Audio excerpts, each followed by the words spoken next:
Hello everyone, welcome to environment IAS. दोस्तों, NIRF यानी national institute of ranking framework जो Indian colleges university की ranking बनाता है, गवर्नमेंट ऑफ इंडिया का ऑफिशियल रैंकिंग जो है प्लेटफॉर्म है, उसकी रैंकिंग आ गई है 2024 की।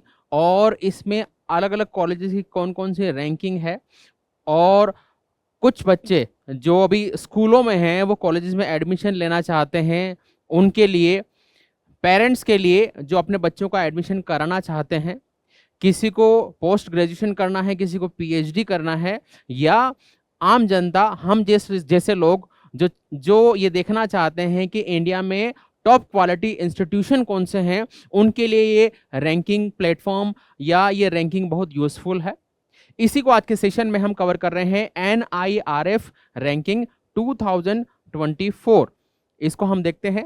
The national institute of ranking framework NIRF क्या है। तो NIRF 2024 result are out. IIT Madras retain top position for the 6 consecutive year, यानी कि टॉप नंबर पे है आईआईटी मद्रास, और लगातार ये छठा साल है कि आईआईटी मद्रास जो है फर्स्ट रैंक पर है। इसके अलावा आईआईएससी बेंगलोर जो है यूनिवर्सिटी में टॉप रैंक पर है, यानी कॉलेजेस है इस रैंकिंग प्लेटफॉर्म में है, यूनिवर्सिटीज है। तो एक नंबर पे तो आईआईटी मद्रास है, वो पिछले 6 सालों से ऐसा है। और आईआईएससी बेंगलोर जो है लगातार 9th ईयर है, 9वां साल ऐसा है जब यूनिवर्सिटी में टॉप रैंक पर है। एनआईआरएफ क्या है इसको हम देख लेते हैं। सबसे पहले national institute of ranking framework, तो बेसिकली ये सरकारी रैंकिंग जो है फ्रेमवर्क है, किसी प्राइवेट एजेंसी का नहीं है। हमारी जो एचआरडी मिनिस्ट्री है, ह्यूमन रिसोर्स डेवलपमेंट मिनिस्ट्री, उन्होंने ये रैंकिंग प्लेटफॉर्म बनाया है। और क्या पर्पस है, भारत के कॉलेजेस यूनिवर्सिटी को अलग अलग पैरामीटर पर रैंक करना कि ये कितना क्वालिटी ऑफ एजुकेशन प्रोवाइड कर रहे हैं। असेसमेंट क्राइटेरिया क्या है, तो कौन कौन से पैरामीटर है, टीचिंग पढ़ाया कैसे जाता है, रिसर्च कैसे होती है, पीएचडी कैसे होती है, ग्रेजुएशन के आउटकम क्या है, और आउटरीच यानी कि वहाँ पर टीचिंग कैसे कराई जाती है, वहाँ पर रिसर्च का लेवल क्या है, कितने रिसर्च पेपर पब्लिश होते हैं वहाँ से।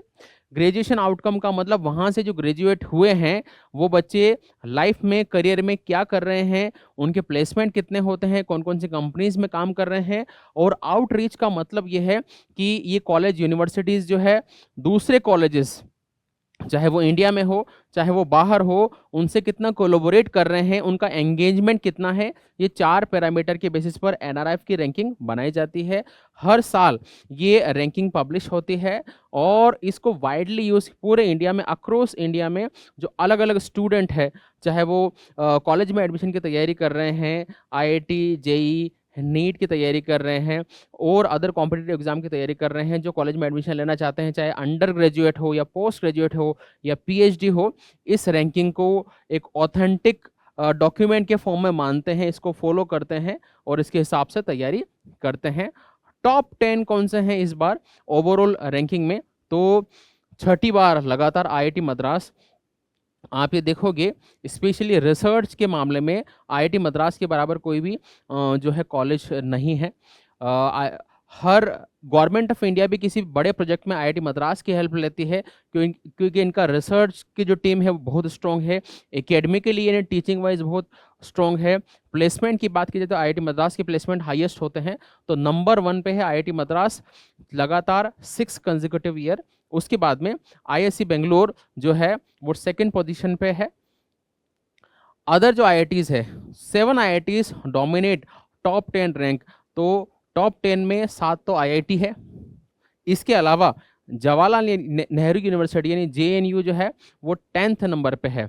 तो टॉप 10 की बात की जाए तो 7 तो आईआईटी है, फिर आईआईसी बेंगलोर है, और जेएनयू इस टॉप 10 लिस्ट में आता है।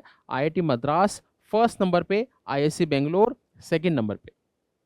यूनिवर्सिटी की रैंकिंग की बात की जाए तो इसमें यूनिवर्सिटी की रैंकिंग अलग से देते हैं। फर्स्ट नंबर पे जो है आईआईसी बेंगलोर है, वो लगातार 9th ईयर ऐसा है जब ये टॉप यूनिवर्सिटी है। तो भारत की सबसे टॉप यूनिवर्सिटी आईआईसी बेंगलोर। अगर आपके बच्चे कहीं तैयारी कर रहे हैं यूजी कोर्सेज पीजी कोर्सेज की, यूनिवर्सिटी में जाना चाहते हैं, तो बेंगलोर की यूनिवर्सिटी वर्ल्ड इंडिया में टॉप नंबर पे है। दिल्ली यूनिवर्सिटी जो है वो 6ठे नंबर पे आ गई है, पहले इसकी पोजीशन 11वें नंबर की थी। हैदराबाद यूनिवर्सिटी जो है उसकी रैंकिंग जो है 10 से लेके 10 थी पहले, अब 17 यानी रैंकिंग जो है स्किप हुई है। तो आईआईसी बेंगलोर टॉप यूनिवर्सिटी है इंडिया की। प्राइवेट इंस्टीट्यूशन है क्या कोई टॉप में? मान लिया किसी बच्चे का एडमिशन जो है सरकारी यूनिवर्सिटी में नहीं हो रहा है, तो प्राइवेट के लिए कौन कौन से प्राइवेट कॉलेजेस के लिए, यूनिवर्सिटी के लिए वो ट्राई करे, तो Manipal university, Manipal academy of higher education जो है टॉप 10 में है। तो ये एक अच्छी यूनिवर्सिटी है, यहाँ पर जा सकते हैं बच्चे, यहाँ के लिए ट्राई कर सकते हैं। अमृता विश्व विद्यापीठ, तो ये है टॉप प्राइवेट इंस्टीट्यूशन है।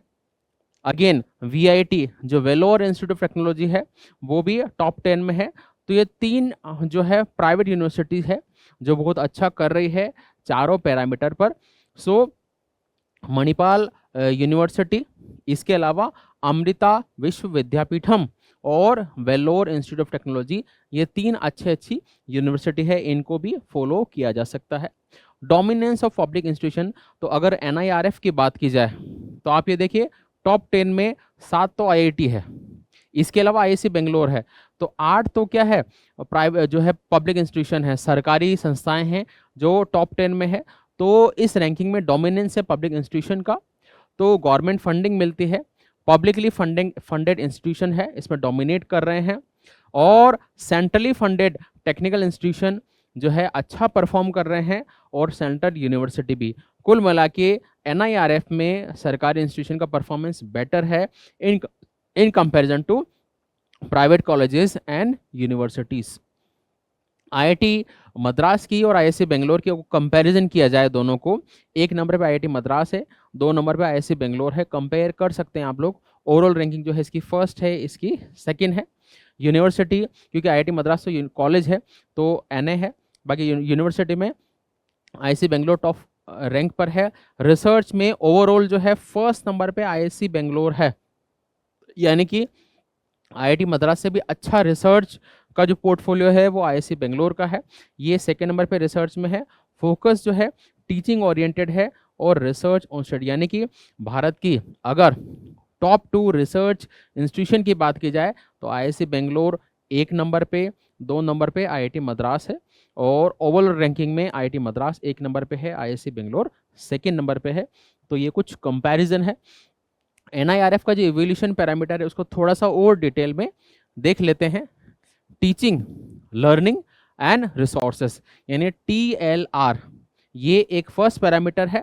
It includes faculty student ratio and faculty qualification, यानी कि किसी भी कॉलेज या यूनिवर्सिटी में पहला चीज़ जो आप एडमिशन कराओगे तब देखोगे, क्या देखोगे कि वहाँ पर टीचर जो पढ़ाते हैं तो टीचर का क्वालिफिकेशन क्या है, क्या टीचर पीएचडी होल्डर है, क्या टीचर ने हायर एजुकेशन ले रखी है और अपनी जो है डिग्री में वैल्यू एडिट कर रखा है क्या। तो पहला क्राइटेरिया तो ये है। इसी के अंदर आप ये देखोगे कि टीचर स्टूडेंट रेशियो कितना है। ऐसा तो नहीं है कि 1000 बच्चों के ऊपर एक टीचर है, तो दोनों चीज़ें, टीचर का क्वालिफिकेशन कितना है और टीचर स्टूडेंट रेशियो, ये फर्स्ट पैरामीटर है। सेकंड की बात करते हैं रिसर्च एंड प्रोफेशनल प्रैक्टिसेस, यानी RP। It evaluates research output and impact, यानी कि उस इंस्टीट्यूशन से कितने रिसर्च पेपर पब्लिश हुए हैं नेशनल और इंटरनेशनल जर्नल जो है वहाँ पर, और रिसर्च का आउटपुट क्या रहा है। तो क्योंकि वो रिजल्ट ओरिएंटेड एक तरीके का काम है तो उसको हम देखते हैं।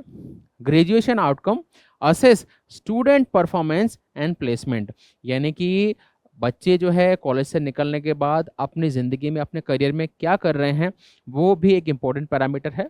और फिर outreach and inclusive, so measures diversity and inclusion effort, यानी कि जो आउटरीच में हम ये देखते हैं कि इस इंस्टीट्यूशन का कोलैबोरेशन कितना है दूसरे इंस्टीट्यूशन के साथ में, साथ ही साथ यहाँ जो बच्चे पढ़ते हैं क्या इंक्लूसिवनेस है, क्या सारे यानी कि मेल फीमेल थर्ड जेंडर वहाँ पर पढ़ते हैं क्या। आल्सो इंडिया के सारे पोर्शन के यानी कि सारे एरिया के north India, south India, central India, north east, सब तरह के बच्चे आते हैं क्या वहाँ पर, ये भी एक पैरामीटर है। और परसेप्शन क्या है लोगों के बीच में उस कॉलेज को लेके, इंस्टीट्यूशन को लेके, ये मेन पैरामीटर्स है। तो टीचर, रिसर्च, ग्रेजुएशन आउटकम और आउटरीच, ये 4 मेन पैरामीटर है NIRF रैंकिंग के। तो रिसर्च परफॉर्मेंस, तो टॉप परफॉर्मेंस हमने देखा कि IISc बेंगलोर है, इसकी जो स्कोर है वो है 86.5 आउट ऑफ 100। JNU का स्कोर सबसे कम है टॉप 10 में, 42.27। फैकल्टी क्वालिफिकेशन जो है वो टॉप 100 इंस्टीट्यूशन है मोर फैकल्टी विद डॉक्टरेट डिग्री। तो आप ये देख सकते हैं कि JNU को काफ़ी रिसर्च पर और ज़्यादा फोकस करने की ज़रूरत है। Faculty with PhD across categories, तो फैकल्टी का क्वालिफिकेशन PhD वाइज क्या है, तो minimum 62.98% faculty with PhD in top 100 colleges management institution, maximum 93.45% of faculty with PhD in top 100 pharmacy institution में 32.30% और यूनिवर्सिटी में 67.55%। तो आप यहाँ पर देख सकते हैं कि मैनेजमेंट जो इंस्टीट्यूशन है वहाँ PhD होल्डर फैकल्टी काफ़ी ज़्यादा है टॉप 100 कॉलेज में 93.45%। उसके बाद आप ये देख सकते हैं कॉलेज में 62.98%। फार्मा जो इंस्टीट्यूशन में कम है, यूनिवर्सिटी में ज़्यादा है 67.55 और फार्मा में और कम है। तो ये एक बेसिक जो है NIRF के बारे में बेसिक आइडिया है। इस बार का जो NIRF है उसमें ओपन यूनिवर्सिटीज़ को ऐड किया था, स्टेट पब्लिक यूनिवर्सिटी को ऐड किया था और स्किल यूनिवर्सिटी को भी शामिल किया था। तो ये नया इंक्लूसिवनेस इस प्लेटफॉर्म में था। तो ये एक ओवरऑल NIRF का एक असेसमेंट है कि NIRF 2024 की रैंकिंग क्या रही। Thank you very much.